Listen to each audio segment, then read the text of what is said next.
estamos vivendo aí um momento decisivo, você diria? Eu diria que sim. Eu diria que, assim, decisivo a gente está vivendo sempre. Esse, além de ser decisivo, ele realmente traz uma mudança de paradigma do mundo técnico que está agora entrando, essa mudança está chegando no mundo aplicado. Então, né? Então tem muita coisa decisiva, tem muitos saltos importantes. Agora a gente está numa fase que não são só saltos importantes, são saltos se tornando realidade prática na vida das pessoas. Isso aí eu acho que é bem diferente e bem importante. Até para atualizar aqui para a galera, eu fiz um programa há 2 semanas atrás com a galera da Alura, né? O pessoal lá do Hipster, do podcast, que é legal pra caramba, entendeu? Os meninos da Alura, que eles têm... o negócio de inteligência artificial ficou tão assim que eles abriram um spin-off do podcast só pra falar de inteligência artificial. E naquele dia, o nosso grande amigo, quem dera que eu fosse amigo dele, o Sam Altman, estava vivendo aquele momento turbulento na sua vida, né? Então ele tinha sido demitido, né, pelo conselho, né, pelo board da OpenAI, né, que é a empresa que ele fundou lá no Vale do Silício. Só que aí passou um tempo e ele voltou, né? E existe um porquê de toda essa coisa aí que o Álvaro vai explicar pra gente. E o Sam Altman, não sei se você concorda aí com o que o pessoal diz, é um cara assim que você querendo ou não, você tem que estar meio ligado no que ele fala, porque ele é um cara que está ditando para onde que a humanidade tem que pelo menos olhar nesses próximos anos aí e tal. Você concorda com isso? Eu concordo. Eu pensei que você ia dizer uma coisa diferente. Que ele é um cara que é bastante... ele é um enxadrista desse mundo. Ele é um enorme estrategista. Então, ele diz as coisas que são do interesse, em última análise, dele. E muitas dessas coisas, elas estão realmente alinhadas com linhas do progresso.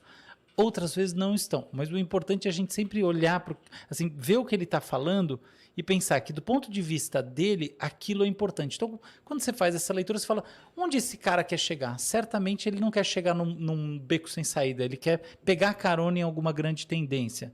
Então, por exemplo, fora o lance da OpenAI, né, de toda a discussão sobre a comercialização de algoritmos cada vez mais avançados, existe o interesse dele no mundo dos microchips. Né? E esse interesse dele, no final das contas, diz bastante sobre o que está acontecendo nesse universo dos hardwares, que é um universo muito importante. Porque, no final das contas, a inteligência artificial tem que ser processada de alguma maneira.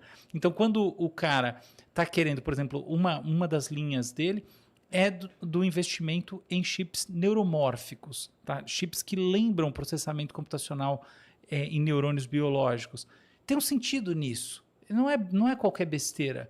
E, de fato, o sentido é que o cérebro humano é muito mais econômico no processamento informacional do que a inteligência, do que um grande servidor com placas da NVIDIA. Então, tem aí algo para a gente pensar, entende? Qual é a próxima fronteira? É meio nessa linha que eu vejo a gente tirando coisas boas daquilo que ele fala, não necessariamente indo literalmente atrás dos pontos que ele está levantando. Sim. Ele dá meio o norte, assim, né? O norte para onde que as coisas estão andando, né? Exato. Nessa área aí, que é uma área... Ele, que você diria, colocaria mais alguém aí junto com ele nessa... para guiar a humanidade aí nessa jornada? Então, mas é que tá, eu não acho que ele está guiando a humanidade, eu acho que ele está guiando o interesse dele. O interesse dele, que é um interesse comercial. Acaba levando uma galera, né? Sim. Mas, por exemplo, pensa, por exemplo, no Dario Amodeo, tá? No cara que é o Pseudo-Anthropic. Eu vejo ele falando coisas que estão mais desapegadas dos seus próprios interesses comerciais, o que me dá uma sensação que, às vezes, ele está numa linha um pouco mais, assim, realmente pensando futuro de forma desimpedida. Entendi. Eu vejo que, do outro lado, quem está na frente das Big Techs tem muita responsabilidade e não pode fazer isso. Seria, por exemplo, hoje no lançamento do Gemini, a gente não viu nada disso. Quem acompanhou os vídeos e tal, não viu nada disso. Por quê? Porque não é o tipo de discussão que você pode ter quando você é CEO de uma corporation gigante. Entendeu? Ponto. Então, eu acho que assim, tem gente que tem um pouco mais de liberdade. Eu não vejo essa liberdade tanto no Sam Altman, assim, muito pelo contrário. Eu acho que ele é um cara que pensa cada coisa que ele fala, cada coisa que ele faz. Em defesa dele, ele fala que a OpenAI é non-profit, papapá, né? E aí ele fala, o que ele fala mais ou menos é, galera, não tem, porque é non-profit. Então, tipo, me sigam aqui.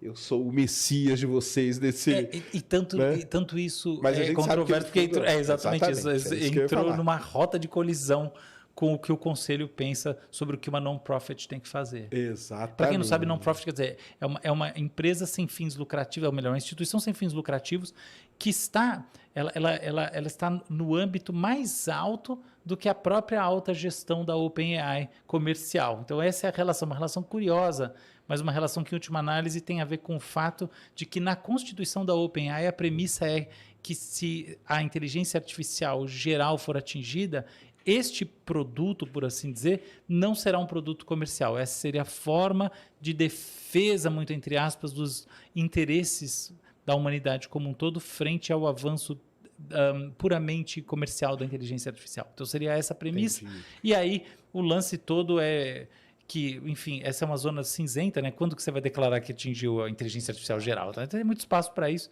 E o cara, evidentemente, tem os interesses dele.